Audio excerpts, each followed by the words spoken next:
Bab 71. Iqbal menghela napas, tiba-tiba dia melambaikan tangan dan berkata, Surya, kamu pakai cara apa sampai bisa membuat orang-orang sebanyak ini datang memberikan kesaksian? Surya tersenyum kecut. Tuan, mana mungkin saya bisa sehebat itu? Brak, di belakang aula pengadilan, Radit melemparkan gelas dengan marah. Raut wajahnya tampak suram. Tuan, seseorang dengan cepat melangkah maju dan berkata, keluarga Silali mengutus orang untuk menanyakan apakah masalahnya sudah selesai dibereskan. Radit mendengus dan berkata, beritahu keluarga Silali, urusan ini tidak bisa dibereskan. Kalau mereka sudah tidak bisa menunggu lagi, kembalikan saja uang mereka. Suruh saja mereka urus hal ini sendiri. Di penjara kantor kabupaten, Budi dengan bangga berkata, Dodi, Sony, dan Wira akan ditangkap. Aku akan bebas dari tempat ini dan kembali menjadi kepala desa. Kalau sampai saat itu tiba, kalian bisa menyerahkan rahasia teknik menangkap ikan milik Wira. Dengan begitu, kalian bisa menjadi anak buahku dan hidup senang. Sony menatapnya seolah-olah Budi adalah orang bodoh. Memangnya kamu siapa? Mau aku mengkhianati Kak Wira dan mengikutimu? Bercermin dulu kamu pantas atau tidak?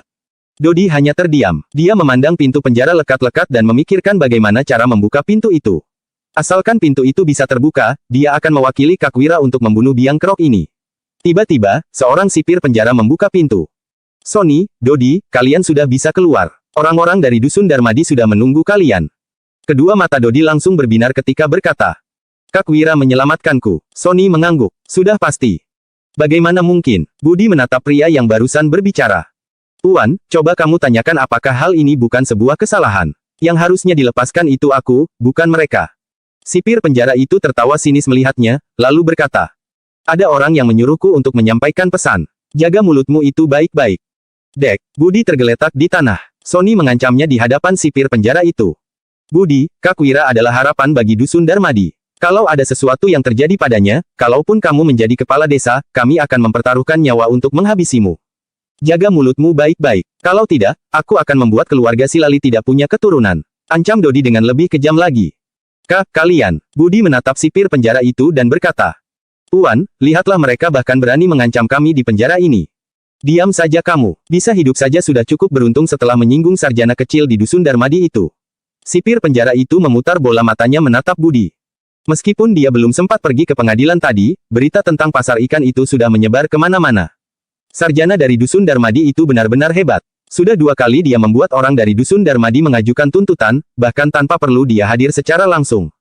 Waktu itu, dia berhasil menjatuhkan kepala desa. Kali ini, dia berhasil menghabisi petugas polisi.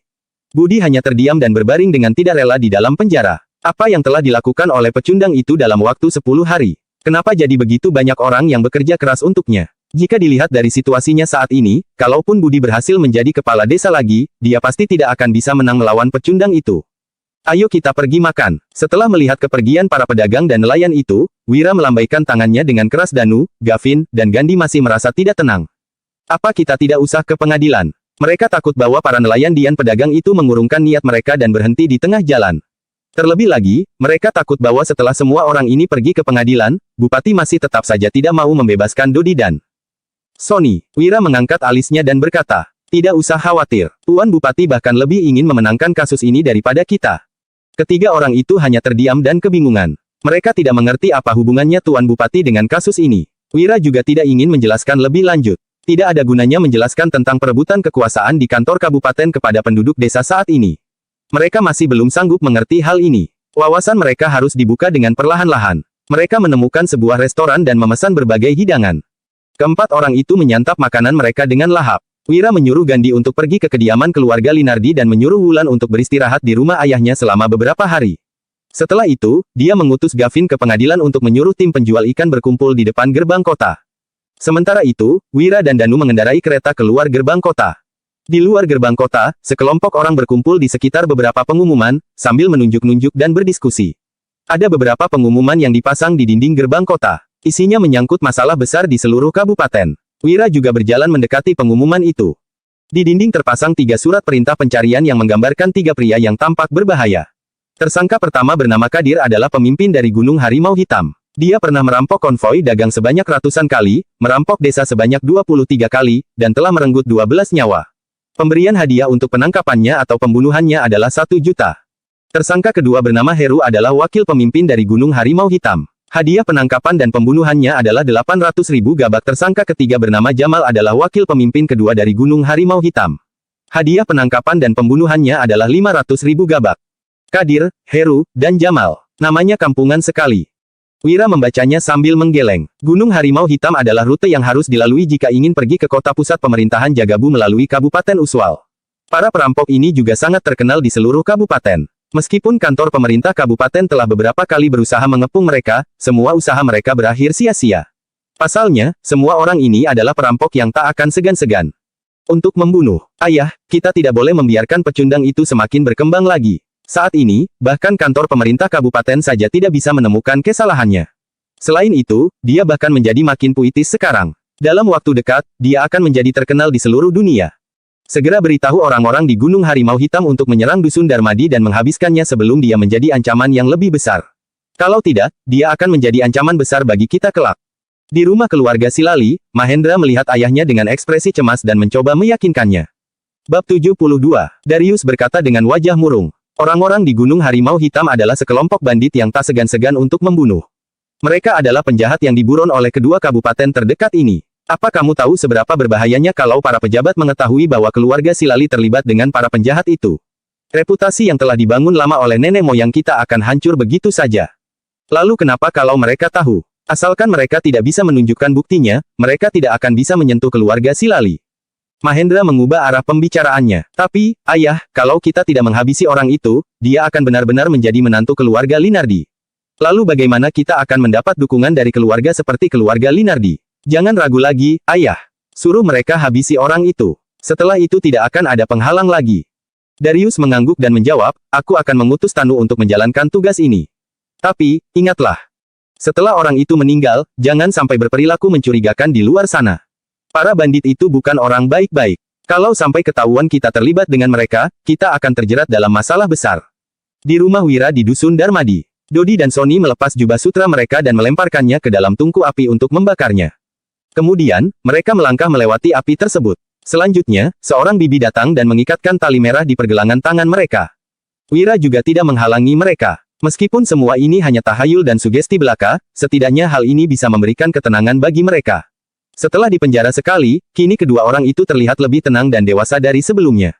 Mereka berdiri di belakang Wira dan Wulan, sambil tersenyum melihat Danur yang dikelilingi oleh orang-orang lantaran tidak tenang meninggalkan Wira sendirian di rumah. Wulan tidak jadi tinggal di rumah orang tuanya dan kembali.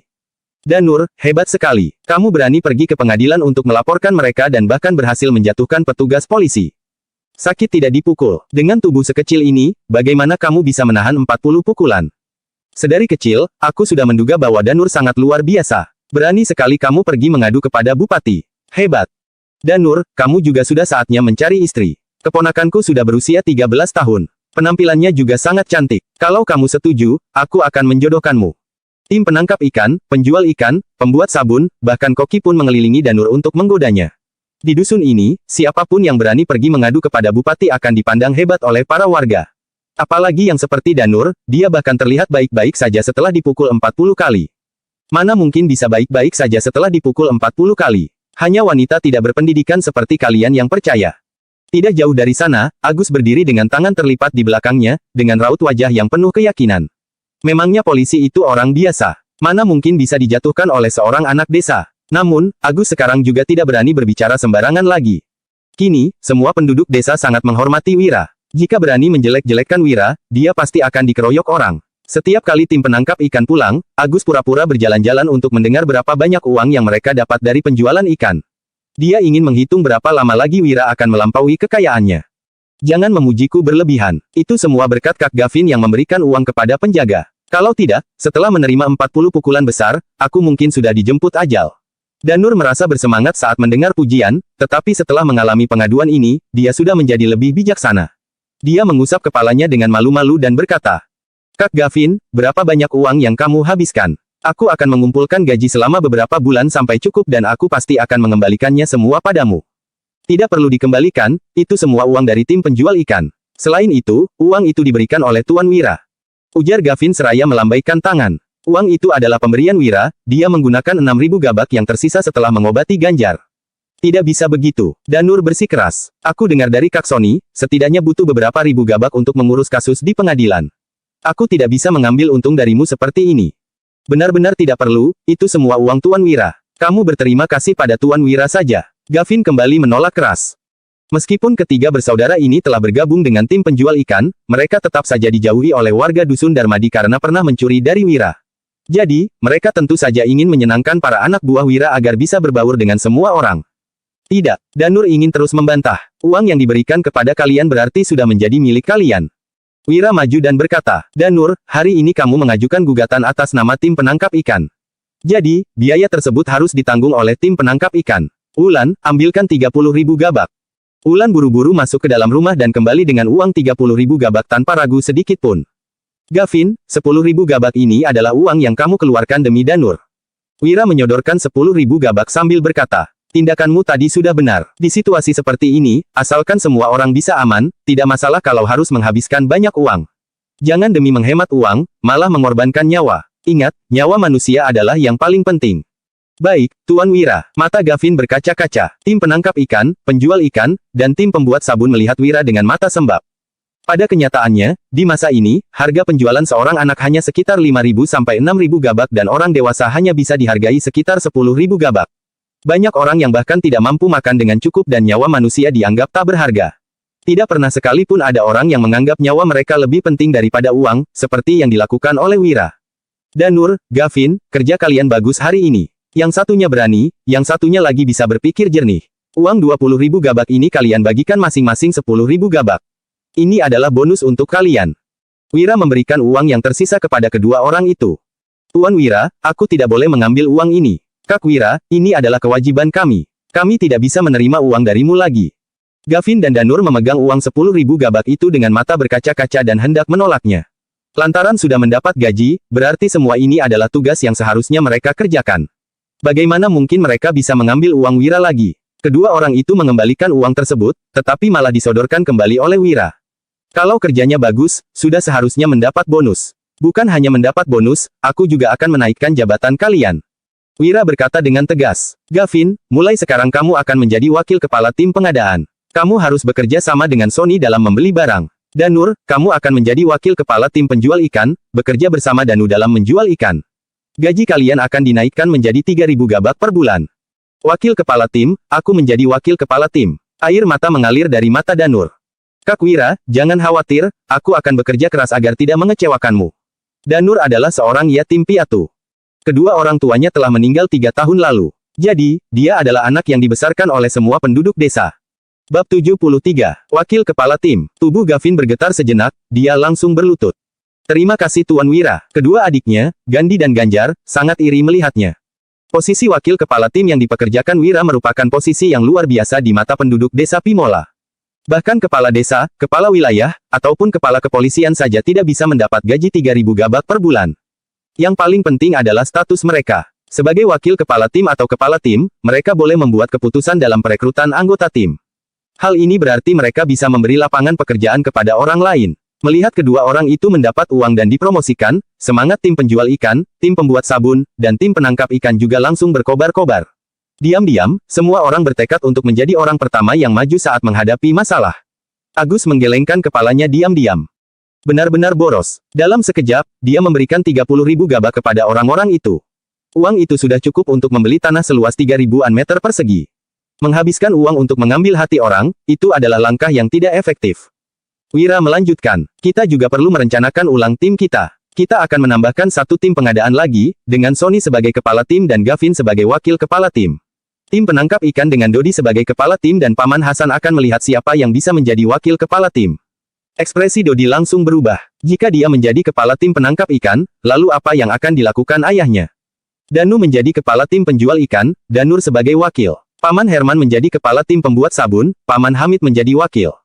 Setelah itu, Wira menambahkan, untuk Paman Hasan, dia akan menjadi pemimpin dari semua tim. Gajinya akan dinaikkan menjadi 5.000 gabak per bulan. Kepala tim akan mendapat 4.000 gabak per bulan. Kalau menghadapi masalah, kalian harus pikirkan solusinya. Kalau benar-benar tidak bisa diatasi, langsung cari aku atau Paman Hasan. Ayah akan menjadi pemimpin semua tim. Danu dan Dodi yang telah menjadi kepala tim ikut bersenang. Selama posisi ayahnya lebih tinggi dari mereka, mereka sudah merasa puas. Sebaliknya, Hasan hanya tersenyum mendengarnya. Dia tidak menunjukkan reaksi yang terlalu besar. Para warga desa sangat iri melihat mereka. Agus terkesiap mendengarnya. Kini, keluarga Hasan terdiri dari satu kepala dari semua tim, 3 pemimpin tim, dan 1 wakil pemimpin tim. Totalnya ada 5 pemimpin tim dalam keluarga ini. Ditambah lagi dengan 3 koki yang menerima 3.000 gabak per bulan, total pendapatan mereka mencapai 23.000 gabak per bulan atau 276.000 gabak per tahun. Dalam beberapa tahun saja, kekayaan mereka akan melebihi Agus. Wira melanjutkan, selain itu, aku akan mendirikan sebuah tim akuntansi. Wulan akan menjadi kepala bagian. Kelak, kita akan merekrut beberapa orang lagi yang bisa menghitung untuk bertanggung jawab atas pengeluaran semua orang. Baik, suamiku. Wajah Wulan langsung merona, dia tidak menyangka suaminya akan memberikannya sebuah posisi. Biasanya, orang terpelajar tidak akan membiarkan istri mereka bekerja. Pemikiran suaminya ini benar-benar, bagian akuntansi butuh orang. Agus merasa tergerak, dia ingin menimpali ucapan Wira, tetapi Agus tidak bisa menurunkan gengsinya. Dengan pendidikannya ini, seharusnya dia bisa menjadi wakil kepala bagian akuntansi. Namun, sebagai kepala dusun yang terpelajar, mana mungkin dia bekerja di bawah seorang wanita. Kecuali jika Wira menawarkan posisi kepala bagian akuntansi dengan perlakuan yang sama seperti Hasan, maka Agus akan mempertimbangkannya. Wira juga tidak melirik Agus sama sekali dan langsung mengayunkan tangannya. Hari sudah malam, ayo bubar dan makan malam. Oh, ayo makan malam. Anggota tim penangkap ikan, tim penjual ikan, tim sabun, dan tim pembelian bergegas masuk ke kantin. Danur menghampiri Wira dengan ragu-ragu. Kak Wira, ada hal yang ingin kubicarakan denganmu. Ada apa? Setelah jadi wakil kepala tim, kalau namaku masih kampungan seperti ini, susah bagiku untuk memerintahkan orang. Kalau begitu, namamu jadi Bram saja. Bram, nama apa itu? Bram artinya gagah perkasa. Oh, hebat juga kedengarannya. Terima kasih Kak Wira, aku suka sekali dengan nama ini. Setelah itu, Danur pun pergi ke kantin untuk makan. Di dalam kantin, Dodi mengejeknya. Danur, bagus sekali namamu jadi Bram. Kak Dodi, kamu juga sudah ganti nama jadi Zabran, kan? Itu juga nama yang keren. Kalau begitu, kamu panggil namaku Zabran dong. Kalau ku panggil namamu, kamu juga harus memanggil nama baruku. Lain kali, kita harus panggil nama baru masing-masing. Oke, kamu duluan. Zabran, Bram, Zabran. Bram, hahaha. Melihat kelakuan kedua orang ini yang kekanak-kanakan, suara tawa menggema di seisi dusun Darmadi. Wira hanya tersenyum melihat tingkah kedua orang ini. Di sisi lain, Agus memandang semua ini dengan wajah iri. Ketika malam tiba, Wira dan Wulan langsung bersiap-siap untuk istirahat setelah selesai mandi. Wulan memiliki tubuh yang putih mulus dengan sedikit rona merah. Dia berkata kepada Wira dengan suara pelan. Sayang, malam ini jadikan aku milikmu. Bab 74. Napas Wira menjadi memburu, dia menahan gejolak di dalam hatinya dan menggeleng. Tidak bisa, kenapa? Tanya Wulan dengan wajah sedih. Setelah menikah 3 tahun, dia masih belum menjadi milik suaminya sepenuhnya. Sebelumnya, mereka tidak berhubungan badan karena suaminya tidak sanggup, tetapi sekarang suaminya sudah pulih. Wira mengedipkan matanya dan berkata, hal seperti ini seharusnya diajukan oleh pria. Jadi, sayang, aku menginginkanmu malam ini. Hihi, kamu nakal sekali, sayang. Istriku, aku mau. Iya, hihi. Kesempatan tidak boleh disia-siakan begitu saja. Keesokan paginya, meski tubuhnya lelah, Wira tetap melanjutkan latihan berdiri. Lantaran staminanya ini terlalu lemah, dia harus rajin melatih diri setiap hari. Wajah Wulan merah merona dan cerah bagaikan musim semi. Parasnya menjadi semakin cantik dibandingkan sebelumnya. Namun, dia berjalan dengan perlahan dan terkadang alisnya mengernyit, seolah-olah merasa tidak nyaman di suatu tempat. Wulan, seharusnya rambutmu diikat. Koki di kantin yang sudah berpengalaman mulai menggodanya sambil tertawa. Wajah Wulan memerah, dia segera masuk ke dalam rumah dan menyembunyikan kepalanya di bawah selimut. Setelah semalam, dia benar-benar mengerti bagaimana rasanya menjadi seorang wanita. Di luar pintu, Dodi yang telah berjaga di pintu depan semalam berkata dengan hati-hati. Kak Wira, apa semalam kakak bertengkar dengan kakak ipar? Aku mendengar seperti suara tangisan kakak ipar di luar. Ekspresi Wira langsung menjadi muram. Makan saja sarapanmu sana. Rumah bata tua tersebut memiliki kedap suara yang buruk, sehingga suara mereka terdengar sampai luar. Mungkin tidak terlalu masalah bagi orang biasa, tetapi Dodi memiliki telinga yang tajam. Oh, Dodi yang awalnya ingin menasihati Wira, memutuskan untuk pergi ke kantin bersama yang lainnya. Di pedesaan seperti ini, suami memukul istri adalah hal yang sangat biasa. Dulu, dia juga sudah banyak mendengar rumor bahwa Wira sering memukul istrinya. Dodi, setelah kamu menikah nanti, kamu baru paham mengapa pria memukul wanita hingga menangis di malam hari. Melihat Dodi yang kebingungan, istri Surya tidak tahan untuk menggodanya. Dodi yang penasaran bertanya kepadanya. Kak, kenapa memangnya seperti itu? Makan saja, tutup mulutmu. Bibi Hani yang mengambilkan sepiring nasi, memelototi anaknya yang kebingungan itu dan berkata. Lain kali, kalau jaga malam di rumah Wira, tutup saja telingamu. Dengan polosnya, Dodi menggeleng dan berkata, tidak bisa begitu dong. Gimana kalau nanti ada penjahat yang datang dan aku tidak kedengaran? Bibi Hani menatap anaknya dan terdiam. Namun, tidak lama lagi rumah mereka akan selesai dibangun. Mungkin pada saat itu nanti dia akan sudah semakin dewasa. Saat ini, rumah Danu, Dodi, dan Sony sudah sedang dalam proses pembangunan. Mungkin akhir tahun mereka sudah bisa menempati rumah. Setelah rumah baru mereka selesai, kedua anaknya sudah punya tempat tinggal dan bisa menikah. Semua ini adalah berkat Wira. Dia dan Hasan bahkan rela mengorbankan nyawa mereka demi Wira untuk berterima kasih kepadanya. Desa Tiga Harimau. Di Gunung Harimau Hitam adalah sarang perampok yang paling besar di Kabupaten Uswal. Di tempat itu, tinggal 3 orang perampok yang paling dibenci di semua daerah di sekitarnya, yaitu Kadir, Heru, dan Jamal. Namun, kondisi Desa Tiga Harimau sangat bobrok. Di atas gunung terdapat lebih dari 10 bangunan yang dibangun dengan batu-batu yang reyot. Mereka membangun sebuah pintu besar dengan kayu yang sudah rapuh. Kemudian, di atasnya diberi tulisan. Desa Tiga Harimau, di luar bangunan batu terbesar, terlihat 2 perampok yang kurus dan pucat berdiri di depan pintu kayu yang rusak, masing-masing menggenggam senapan tua dengan lesu. Di dalam rumah, pemimpin perampok yang bernama Kadir sedang duduk di kursi besar yang dilapisi kulit harimau. Matanya yang tajam seperti pisau menatap seorang pria parubaya yang berpakaian mewah. Tanu, seorang utusan dari keluarga Silali yang bertugas mengawasi pengantaran garam, sedang menggenggam kotak kayu dengan kedua tangannya. Di dalamnya berisi uang dalam jumlah banyak. Tuan Kadir, ini adalah sedikit niat tulus dari Tuan Besar keluarga Silali. Setelah semuanya berhasil, masih ada imbalan 500.000 gabak lagi untuk Anda. Kadir memicingkan matanya dan melambaikan tangannya. Tuan Besar keluarga Silali terlalu sungkan. Dia adalah kakakku, sudah seharusnya aku membantunya. Mana bisa aku mengambil uangnya? Meskipun Tuan Kadir berteman baik dengan Tuan Besar kami, anak buah Tuan tetap perlu menafkahi hidup. Ini adalah sedikit niat tulus dari Tuan Besar kami. Jadi, mohon Tuan Kadir menerimanya. Dalam hati, Tanu mengutuk Kadir. Setiap kali bertemu dengan perampok ini, dia selalu saja memanggil Tuan Besar mereka sebagai kakak. Jika didengar orang lain, pasti akan salah paham bahwa hubungan mereka sangat dekat. Padahal, Tuan Besar mereka pernah diculik oleh perampok ini di gunung dan dia ingin sekali menghabisi para perampok ini. Dari luar, perampok ini tampak seolah-olah sangat setia dan baik. Sebenarnya, mereka adalah orang yang serakah dan tidak berbelas kasihan. Bersikap segan hanya demi menegosiasikan harga yang lebih tinggi. Bab 75. Iya, benar juga kata Tuan Tanu. Anak buahku juga harus menafkahi hidup. Kadir mengangguk, lalu berkata, tapi, di dalam gunung juga tidak bisa menghabiskan banyak uang. Suruh saja Kak Darius untuk mengirimkan 10 gerobak makanan, 2 kereta garam, 10 ekor sapi, 20 ekor kambing. Lebih baik lagi kalau ada 5 ekor kuda, 50 buah senapan, dan 20 bilah pedang panjang. Aku jamin akan membereskan masalah ini dengan baik.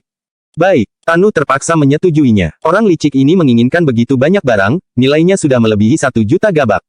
Yang lebih berbahaya lagi adalah memberikan persediaan untuk perampok adalah sebuah kejahatan yang bisa dijatuhkan hukuman mati. Namun, hal ini bisa saja diakali dengan membuatnya seolah-olah seperti mengantarkan barang seperti biasanya, kemudian dirampok oleh perampok gunung di tengah perjalanan. Kalaupun pemerintah mengetahuinya, tanpa bukti apapun mereka tidak akan berani sembarangan menuduh.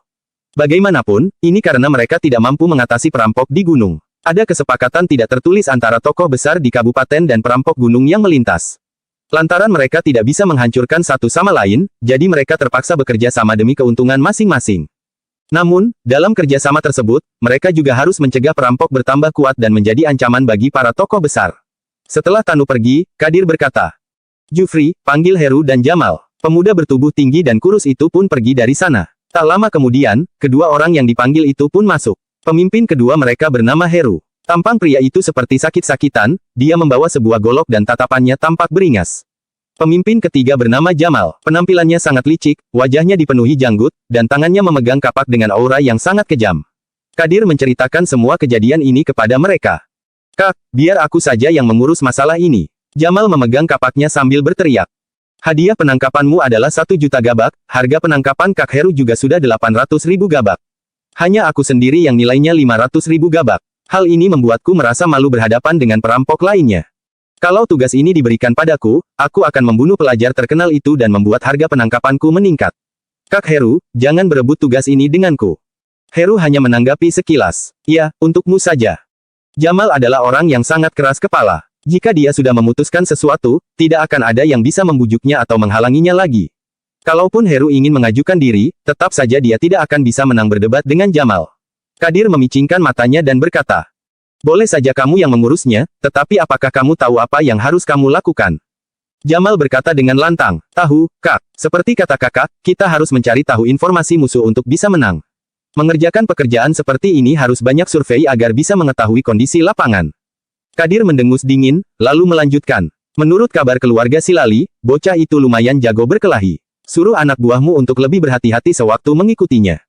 Jamal mengangguk dan menjawab. Baik, sebagai perampok, tentu saja kita harus serius dalam mencari tahu informasi. Satu lagi, Kadir memicingkan matanya dan menambahkan. Katanya, istri bocah itu sangat cantik. Jangan berniat macam-macam saat melakukan tugas nanti. Keluarga Silali berpesan untuk menjaga wanita itu. Kalau masalah ini sampai runyam, keluarga Silali tidak akan mengirimkan persediaan makanan. Semua anak buah kita juga akan mati kelaparan. Mengerti, Jamal mengangguk, lalu menoleh dan memerintahkan. Bara, Panca, bukankah dulu kalian tinggal di dekat desa Pimola? Tugas survei kali ini diserahkan pada kalian.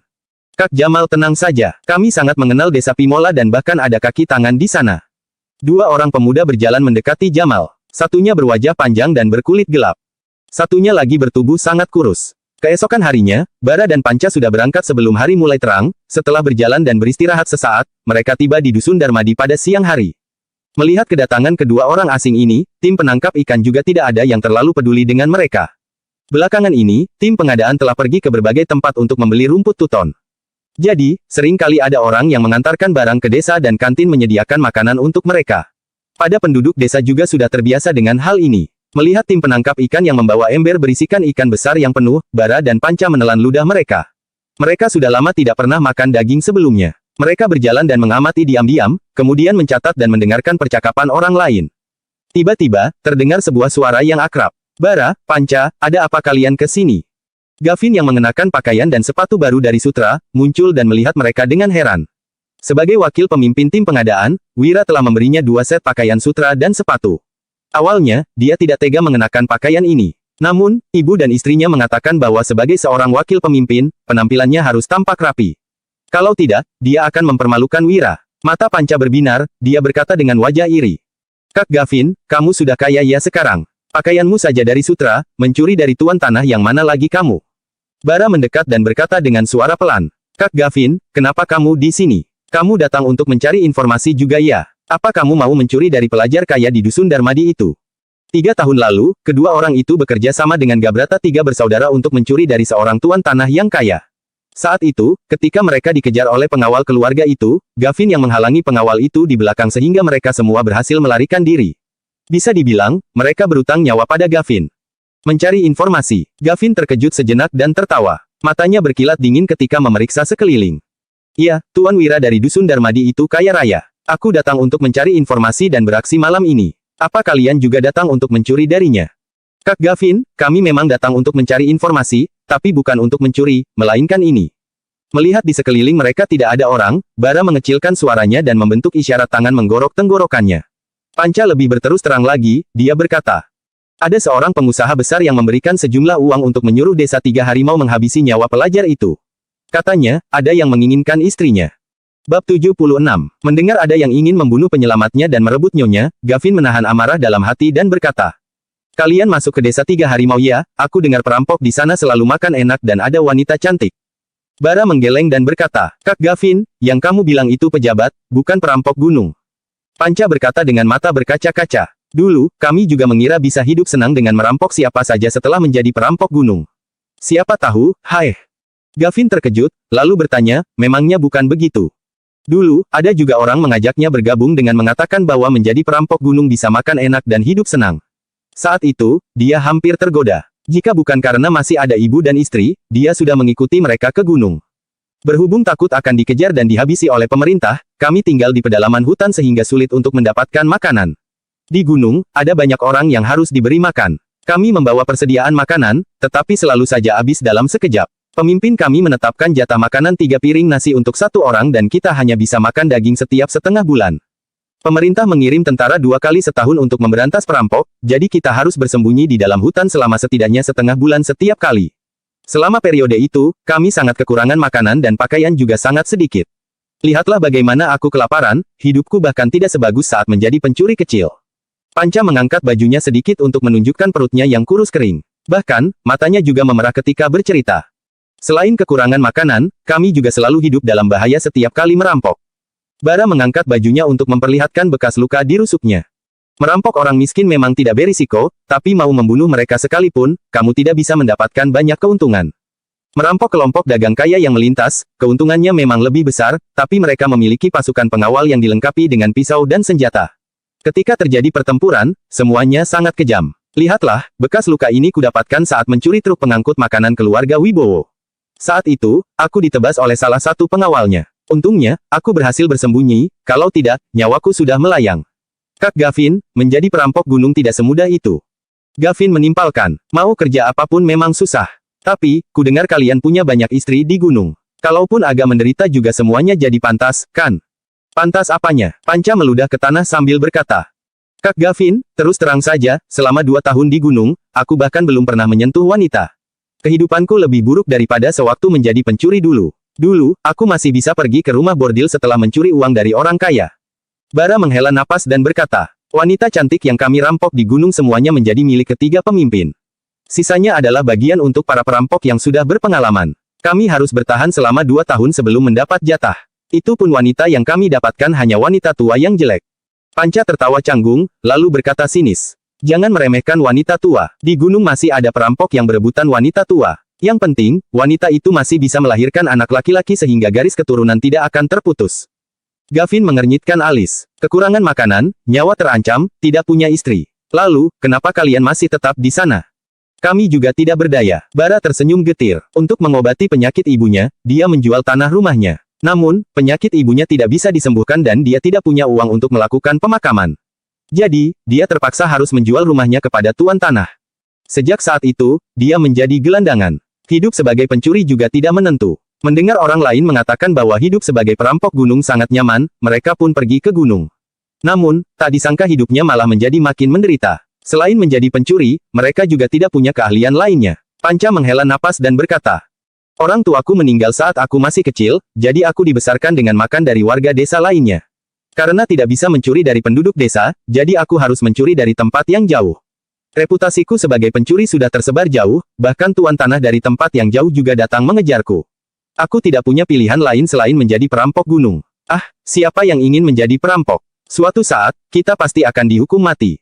Melihat kondisi kedua orang ini, hati Gavin terenyuh.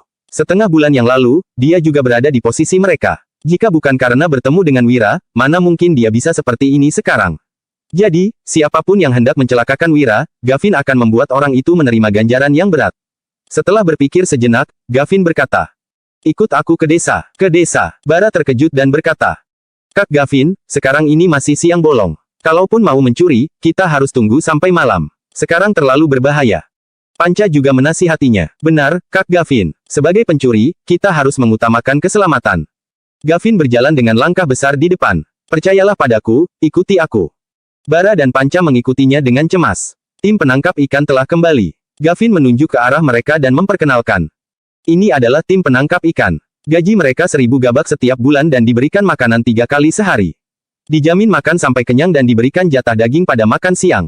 Pada akhir bulan, akan dibagikan bonus. Secara keseluruhan, gaji bulanan tidak kurang dari 2.000 gabak. Bara tertawa mendengarnya. Kak Gavin, jangan bercanda.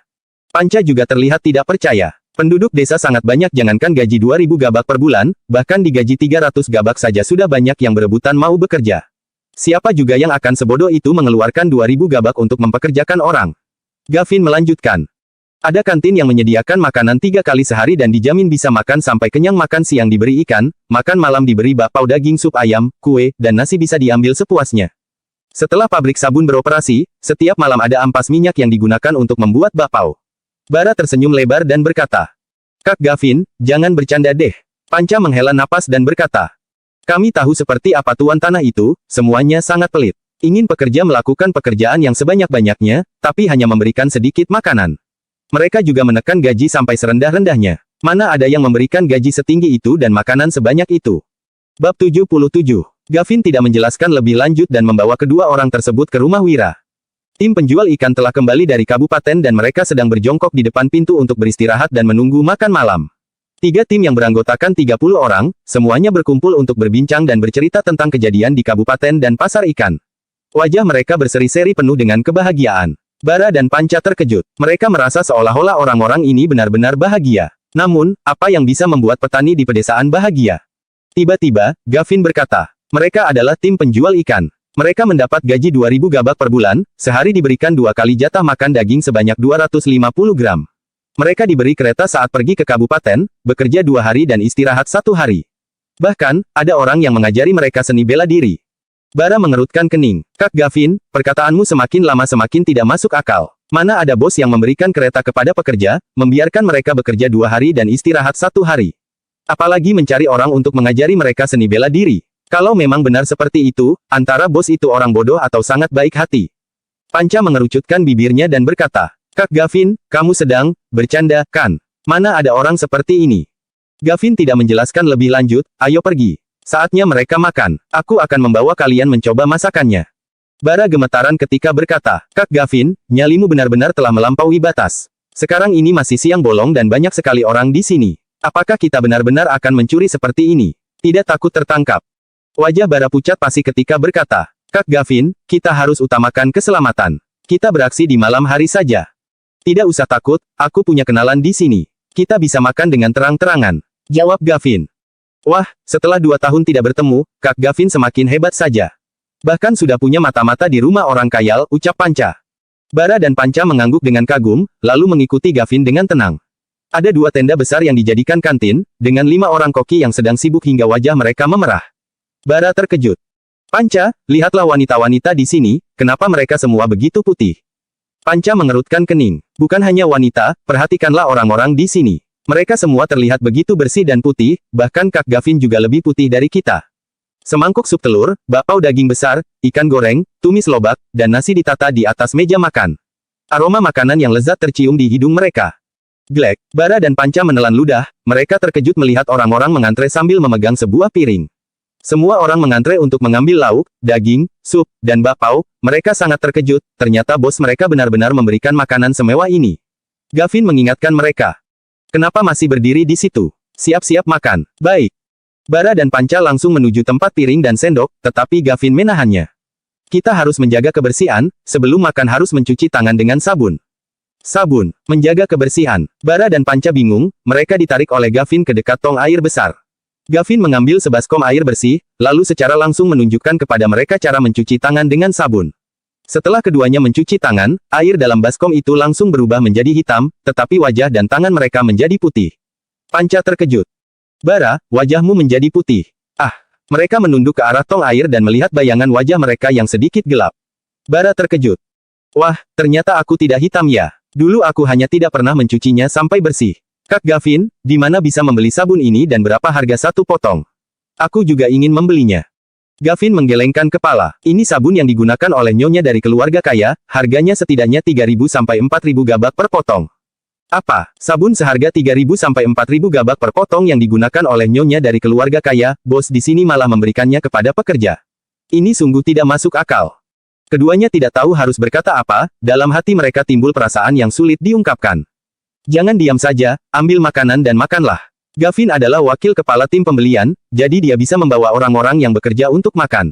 Ini adalah persetujuan dari Wira, jadi 5 orang koki itu pun tidak mengatakan apa-apa dan dengan senang hati memberikan makanan kepada keduanya. Ini benar-benar bakpao daging, ada banyak sekali minyak di dalamnya dan isinya juga sangat banyak. Ikan ini juga ternyata digoreng dengan minyak, rasanya juga sangat harum. Rasa lobak ini juga berbeda, jauh lebih enak daripada yang ada di markas kami. Sup telur ini benar-benar isinya telur. Asyik sekali hidup di sini, bahkan lebih mewah daripada saat tahun baru. Keduanya makan dengan rakus hingga mulut mereka tampak berminyak. Namun, mereka juga mendengarkan sekitar mereka dengan saksama. Wajah mereka tampak terkejut dan tidak percaya. Gavin diam-diam memperhatikan mereka. Setelah keduanya menaruh piring mereka, dia berkata, Panca, Bara, hidup sebagai perampok gunung begitu pahit. Menurut pendapatku, kalian berdua sebaiknya berhenti ke gunung dan tinggal di sini untuk bekerja dengan tuan muda kami saja. Kalian bisa makan enak, aman, dan juga bisa mendapatkan gaji. Dalam 2 atau 3 tahun, kalian bahkan bisa membeli rumah, membeli tanah, dan menikah. Bab 78. Duk. Kedua orang itu menatap Gavin dengan ketakutan. Setelah makan selama 1 jam dan mendengarkan orang di samping mereka berbincang, mereka baru tahu bahwa tempat ini adalah rumah pelajar kaya itu. Di sini adalah tempat tujuan mereka untuk mencari informasi. Kini, Gavin malah mengatakan bahwa tempat ini adalah rumah bosnya. Hal ini membuat kedua orang itu tercengang. Bara bersiap-siap untuk melarikan diri. Gavin, hubungan kita ini bahkan sudah menjalani hidup dan mati bersama, kamu tidak boleh memperlakukan kami seperti ini. Kamu memberi kami makan sampai kenyang dan sekarang ingin menangkap kami, ini tidak adil. Panca merogoh pisau lipat di pinggangnya dan mengancam. Kak Gavin, biarkan kami pergi. Kamu sudah lupa dengan janji kita untuk saling berbagi dalam kesenangan dan kesusahan. Kamu bukan orang yang tidak jujur, bukan? Kalau aku mau menangkap kalian, pasti sudah kulakukan sejak tadi. Lagi pula, apa kalian sanggup melawanku? Aku ingin mengatakan hal yang tulus karena menganggap kalian adalah saudaraku. Gavin berbicara dengan suara dingin. Kalau kalian mau mendengarkan, duduklah dengan baik. Kalau kalian tidak mau mendengarkan, berbaliklah dan pergi. Aku tidak akan memerintahkan orang lain untuk menangkap kalian, itu sudah cukup membuktikan kesetiaan kita sebagai saudara. Tapi, setelah hari ini, kita tidak akan lagi menjadi saudara. Panca meletakkan pisaunya, lalu duduk dan berkata, Kak Gavin, kalau ada yang mau dibicarakan, langsung saja. Kalaupun kamu memanggil orang untuk menangkapku, aku juga pasrah. Anggap saja aku sial dan sekarang aku akan melunasi utang budiku 3 tahun lalu. Bara tersenyum getir dan berkata, Kak Gavin, apapun yang terjadi hari ini, aku juga sudah pasrah. Meski berkata demikian, alasan sebenarnya adalah mereka tidak sanggup melawan Gavin dan tidak bisa melarikan diri karena terlalu kenyang. Sebenarnya, setengah bulan lalu aku juga masih sama seperti kalian. Aku masih seorang pencuri kecil. Gavin mulai menceritakan kisahnya. Bara dan Panca mendengarkan dengan serius, air mata mereka bahkan berlinang. Mana ada penduduk desa yang tidak berharap bos mereka adalah orang yang baik hati. Namun, dalam kenyataannya, orang-orang ini bahkan lebih buruk dari lainnya. Mereka hanya peduli dengan tanah dan properti mereka. Tidak cukup hanya mengambil barang mereka, para tuan tanah itu bahkan ingin menjual mereka menjadi budak dan membuat mereka bekerja tanpa bayaran. Jika Gavin menceritakan kisahnya sebelum mereka makan, 2 orang itu tidak akan percaya. Namun, saat mereka sedang makan, tim penangkap ikan, tim penjual ikan, pembuat sabun, dan tim pembelian semua berada di dekat mereka. Semua orang itu bertukar tawa dan mengobrol dengan penuh sukacita. Mereka membahas berapa gaji yang mereka dapatkan, berapa banyak berat badan mereka yang bertambah setelah memakan daging selama 10 hari ini. Istri mereka mandi dengan sabun dan sekarang semuanya menjadi begitu wangi. Juga ada yang membahas berapa lama lagi rumah mereka akan selesai dibangun dan berapa lama lagi anak-anak bisa pergi sekolah. Mereka semua begitu bergembira. Ada juga yang bercerita tentang bagaimana Wira memimpin Sony dan Danur mengalahkan kepala desa, petugas patroli, dan petugas polisi. Semua cerita ini benar-benar mendebarkan. Selain itu, mereka juga mendengar cerita mengenai Gavin membantu menyelesaikan masalah dan diberi hadiah 20.000 gabak serta dipromosikan menjadi wakil pemimpin tim dengan gaji 3.000 gabak per bulan. Gandhi dan Ganjar juga bergabung dengan tim penangkap ikan, dengan gaji 2.000 gabak per bulan. Semua ini telah didengar mereka sebelum Gavin menceritakannya. Tadinya, mereka tidak berani mempercayainya, tetapi sekarang setelah Gavin mengatakannya sendiri, berarti semua kejadian ini memang benar-benar terjadi. Yang paling membuat mereka terharu adalah ketika Gavin mencuri dari Wira, Wira bukannya memarahinya. Pria itu justru mengeluarkan uang untuk membebaskan Gavin agar tidak dipenjara. Selain itu, dia juga memberikan uang untuk pengobatan Ganjar. Dia bahkan mengangkat Gavin menjadi wakil pemimpin tim dan memberikannya bonus. Pencuri mana yang tidak ingin bertemu dengan tuan muda yang baik hati seperti ini? Mereka adalah pencuri, tetapi mereka juga taat pada orang tua. Mereka hanya kurang beruntung karena tidak bertemu dengan Tuan Wira. Kalau tidak, mereka juga pasti akan punya masa depan seperti Gavin. Bara menyeka air matanya sambil berkata, Tuan Wira ini benar-benar murah hati. Seandainya saja waktu itu aku bertemu dengannya, aku tidak perlu lagi menjual tanah dan rumahku. Ibuku juga tidak akan mati. Air mata Panca menggenang ketika dia berkata, Kak Gavin, kamu bekerja dengan sungguh-sungguh, dia memberikanmu bonus 20.000 gabak. Setiap kali mencuri, kami harus mempertaruhkan nyawa kami, tetapi pemimpin kami hanya membagikan 1.000 gabak per orang. Tuan Wira benar-benar orang yang murah hati. Kak Gavin bisa menjadi anak buahnya, benar-benar sebuah keberuntungan besar. Aku juga merasa begitu. Tatapan Gavin menjadi redup ketika berkata, jadi, siapapun berani mengusik Tuan Wira, aku akan menghabisinya, sekalipun itu berarti aku harus mempertaruhkan nyawaku. Ditatap tajam oleh Gavin, Bara langsung menciut. Kak Gavin, kami hanya datang untuk mencari informasi. Di desa 3 harimau, kami hanya pengikut-pengikut kecil. Yang benar-benar ingin mencelakai Tuan Wira itu bukan kami. Panca menambahkan, Kak Gavin, kami tidak akan mencelakai orang sebaik Tuan Wira. Kalau sampai kami mencelakainya kami akan mati mengenaskan. Bara memberi ide, Kak Gavin, demi menjamin keselamatan Tuan Wira, bagaimana kalau suruh dia tinggal di kabupaten besok sebesar apapun nyali ketiga pemimpin kami, mereka juga tidak akan berani pergi ke kabupaten. Gavin merenung sejenak, lalu berkata, ayo, aku bawa kalian menemui Tuan Wira. Bara dan Panca merasa agak ketakutan, tetapi mereka tetap mengikuti langkah Gavin dengan penuh harap. Sayang sekali kalau tidak pernah bertemu dengan Tuan Wira yang begitu murah hati. Ketika memasuki halaman, mereka melihat seorang pemuda yang tampan, bersih, dan memancarkan aura yang berwibawa sedang berdiri tegak. Ketika melihat ketiga orang itu masuk, Wira menyambut mereka dengan wajah tersenyum. Gavin, siapa kedua temanmu ini? Bab 79. Tatapan Bara dan Panca sontak berbinar. Orang di hadapannya ini adalah sarjana tingkat rendah, kelak orang ini mungkin saja akan menjadi pejabat. Pemuda ini sangat kaya hingga bisa memberi makan daging kepada ratusan orang dan bahkan mengalahkan kepala desa dan polisi. Namun, orang yang begitu kaya dan berkuasa ini malah bersikap begitu ramah terhadap mereka. Perlu diketahui, selama ini tidak ada satupun bos besar ataupun tuan tanah yang pernah memperlakukan mereka dengan baik. Bahkan di desa Tiga Harimau sekalipun, ketiga pemimpin mereka juga tidak pernah menganggap mereka sama sekali. Padahal status mereka sama-sama adalah perampok, tetapi mereka malah meremehkan Panca dan Bara yang dulunya hanya pencuri kecil. Namun, Tuan Wira ini berbeda. Dia bukan hanya tidak merendahkan mereka, pria ini bahkan menyebut mereka sebagai teman dan berinisiatif menyapa mereka. Kedua orang itu merasa seolah-olah telah bertemu dengan sahabat mereka. Tuan, mereka adalah teman lamaku. Sekarang sudah tinggal di desa Tiga Harimau. Gavin melanjutkan, ada yang menyuruh desa Tiga Harimau untuk mencelakaimu. Kedua orang ini diutus untuk mencari informasi di sini, kebetulan mereka bertemu denganku tadi sore. Mendengar ucapannya, Panca dan Bara menjadi panik. Bara langsung berlutut, Tuan Wira adalah orang yang sangat baik, mana mungkin kami tega mencelakaimu. Kami akan mati mengenaskan kalau sampai mencelakaimu. Panca juga berlinang air mata ketika berkata, Tuan Wira, Kak Jamal mengutus kami ke sini untuk mencari informasi, kami juga tidak berdaya. Tapi, bahkan harus mati sekalipun, aku tidak mungkin akan mencelakai orang baik sepertimu. Kalau tidak, aku tidak akan punya keturunan. Orang baik, Wira kebingungan mendengar ucapan mereka. Namun, dia sudah mengetahui kondisinya secara garis besar. Selanjutnya, dia buru-buru memapa kedua orang itu dan berkata, berhubung kalian ini adalah teman Gavin, berarti kalian juga temanku. Jadi, mana mungkin kalian akan mencelakaiku. Bagaimanapun kehidupan kalian sebelumnya, semua itu karena tekanan ekonomi. Kalau tidak, siapa juga yang mau melakukan pekerjaan yang berbahaya seperti itu? Benar, iya, Bara dan Panca buru-buru mengangguk dengan air mata yang mengucur deras. Tuan Wira benar-benar paham terhadap mereka. Jika bukan karena tekanan ekonomi, siapa juga yang mau menjadi pencuri? Alasan ini benar-benar membuat mereka senang mendengarnya. Tutur bicara orang intelektual memang berbeda. Sambil menyeka air matanya, Bara berkata, pemimpin ketiga kami yang bernama Jamal menerima tugas ini. Dia memiliki 18 orang bawahan, 8 orang untuk mengintai, 10 orang adalah ahli bela diri. Semuanya dilengkapi dengan senjata, baju besi, serta 10 ekor kuda. Kak Jamal merasa tidak puas dengan hadiah penangkapannya yang lebih rendah daripada kedua pemimpin lainnya. Kali ini, dia ingin membunuhmu agar hadiahnya dinaikkan. Kamu harus pergi ke kabupaten untuk bersembunyi dengan segera. Melihat rekannya menjelaskan semuanya terlebih dulu, Panca juga menambahkan. Di kabupaten, ketiga pemimpin kami adalah buronan. Jadi, mereka tidak akan berani pergi ke kabupaten.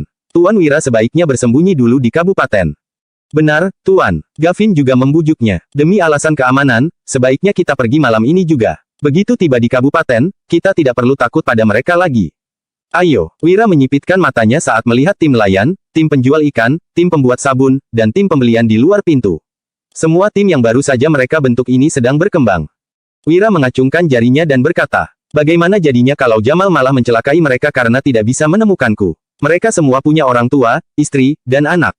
Di saat seperti ini, Tuan Wira masih memikirkan orang lain. Benar-benar orang yang berhati mulia. Bara dan Panca berlinang air mata.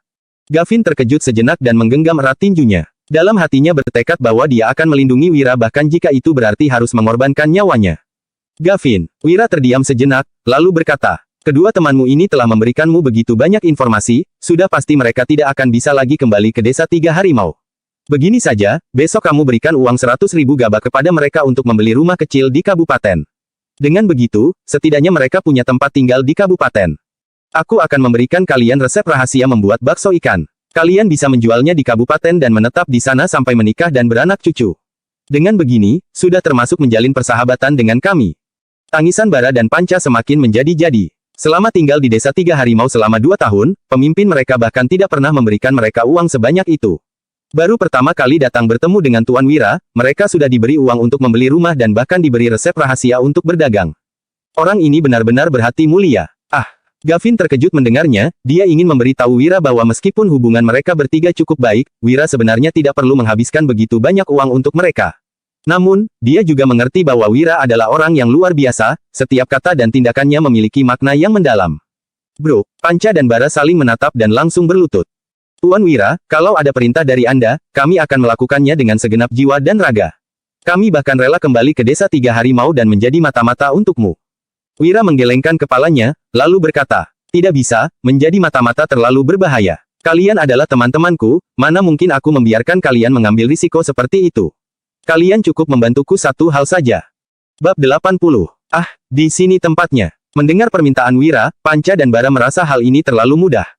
Setelah itu, Gavin membawa kedua orang itu untuk beristirahat. Wira berpikir sejenak, lalu memberi instruksi. Wulan, siapkan pena untukku. Di dalam kamar, Wulan yang baru saja mendengarkan pembicaraan itu tidak bisa menahan diri dan berkata, sayang, apa kamu benar-benar tidak mau pergi ke kabupaten? Perampok di desa 3 harimau bukanlah pencuri biasa. Reputasi desa 3 harimau telah terkenal dengan keburukannya, bahkan para tokoh besar di kabupaten juga tidak berani mengganggu mereka. Tidak, aku harus tetap di sini. Tapi kamu harus pergi ke kabupaten, besok aku akan mengatur seseorang untuk mengantarmu. Wira menggelengkan kepalanya. Fondasi tim mereka baru saja terbentuk. Jika Wira pergi saat ini, semangat para anak buahnya akan memerosot begitu berhadapan dengan perampok gunung. Ketika saatnya tiba, uang seberapa banyak pun tidak akan cukup untuk membangun kembali semangat mereka. Ini adalah fondasi yang tidak boleh disentuh oleh siapapun. Wulan menunjukkan ekspresi tegas ketika berkata, kalau suamiku nggak mau pergi, aku juga nggak mau pergi. Aku harus tetap bersama suamiku sehidup semati. Wira mengedipkan matanya dan berkata, mau sehidup semati ya? Iya, wajah Wulan langsung menjadi merah padam, dengan tatapan yang tegas, dia melanjutkan. Aku percaya dengan suamiku, kalau kamu tetap di sini, berarti kamu punya cara untuk menghadapi para perampok itu. Aku nggak yakin sepenuhnya, tapi, kalau berusaha keras, mungkin ada kemungkinan menang sebesar 60-70%. Sambil memegang tangan Wulan yang mulus, Wira berkata dengan serius. Bahaya sekali kalau kamu tetap berada di sini. Wulan menunduk dan berkata dengan suara pelan. Kalau begitu kita mati bersama saja. Cuma bercanda kok. Sambil menggaruk hidungnya yang mancung, wajah Wira menjadi serius ketika berkata. Panggilkan Paman Hasan. Tidak lama kemudian, Hasan pun tiba. 1 jam kemudian, dia mengambil setumpuk kertas dan 100.000 gabah keluar. Malam yang hening itu pun berlalu. Keesokan sorenya di desa 3 harimau. Jamal memegang sebilah kapak di satu tangan dan tangan lainnya meraba janggutnya sambil mengumpat. Entah kemana perginya Bara dan Panca. Sudah 2 hari mereka keluar untuk mencari informasi, sampai sekarang belum pulang juga. Setelah tinggal di gunung selama 2 tahun, kedua orang itu pasti sudah mengumpulkan sedikit uang. Jadi, mereka pasti sedang bersenang-senang dengan wanita di rumah bordil selama beberapa hari ini. Kata seorang pemuda botak berwajah licik sambil mendengus. Di desa 3 harimau, para perampok biasanya tidak diperbolehkan pergi ke kaki gunung sesuka hati, kecuali jika diberikan tugas untuk mengintai. Oleh karena itu, tugas mengintai adalah pekerjaan yang menguntungkan. Setiap perampok yang pergi mengintai akan memanfaatkan kesempatan itu untuk berjalan-jalan ke pasar dan kabupaten dan menghabiskan uang yang telah mereka kumpulkan dengan susah payah. Sialan, menunda urusanku saja. Setelah mereka pulang nanti, aku pasti akan menghukum kedua orang dengan keras. Jamal menebaskan kapaknya ke tanah sambil berkata dengan kejam. Botak, pergi ke Dusun Darmadi untuk mengintai bersama si Sipit. Ingat, periksa situasinya dengan baik dan segera kembali. Jangan pergi ke kabupaten lagi, sialan. Ketua, aku akan menyelesaikan tugas dengan sungguh-sungguh. Aku pasti akan cepat pulang. Si botak menepuk dadanya untuk meyakinkan Jamal, tetapi diam-diam dia memutuskan untuk bersenang-senang di kabupaten selama 1 malam. Keesokan paginya, si botak dan si Sipit berangkat dari desa 3 harimau. Mereka tiba di Dusun Darmadi pada siang hari. Kedua orang itu berpura-pura sebagai pendatang untuk memasuki dusun tersebut dengan hati-hati. Namun, saat mereka baru berjalan beberapa langkah, terdengar sebuah suara yang akrab. Botak, Sipit, apakah Kak Jamal yang mengirim kalian ke sini? Bara, Panca, kenapa kalian berdua jadi begini? Si botak dan si Sipit berbalik menatap kedua orang itu dengan kaget. Mereka hampir saja tidak bisa mengenal kedua orang itu. Bara dan Panca yang dulunya memakai baju rami di gunung seperti mereka, kini malah mengenakan setelan pakaian dari sutra dan sepatu bot dari kulit sapi. Wajah dan tangan mereka bahkan terlihat begitu bersih. Mereka sama sekali terlihat seperti orang yang berbeda. Jika bukan karena suara mereka, Botak dan Sipit sudah pasti tidak bisa mengenali kedua orang itu. Kami hanya mengganti baju dan sepatu senilai 5.000 gabak dan mandi dengan sabun senilai 3.000 gabak. Totalnya belum sampai 10.000 gabak. Apanya yang istimewa dengan hal ini? Ujar Bara sambil mendongak dengan bangga, seolah-olah dia adalah orang yang kaya raya. Si botak mendengus dengan angkuh dan berkata, belum sampai 10.000 gabak. Selama 2 tahun menjadi perampok gunung, berapa banyak uang yang telah kamu kumpulkan? Si Sipit memasang wajah cerdas, lalu bertanya, Bara, sebagai sahabat, coba kamu terus terang saja kepada kami. Apa kamu sudah kaya raya? Kaya raya sehingga, aku cuma punya sedikit uang untuk beli rumah di kabupaten. Harganya juga nggak mahal, cuma 30.000 gabak. Bara mengeluarkan sebuah akta rumah dan menunjukkannya dengan wajah bangga. Setelah menetap di kabupaten, aku akan menikah dan menjalankan sebuah usaha kecil. Dengan begitu, bisa dibilang aku sudah jadi penduduk kota.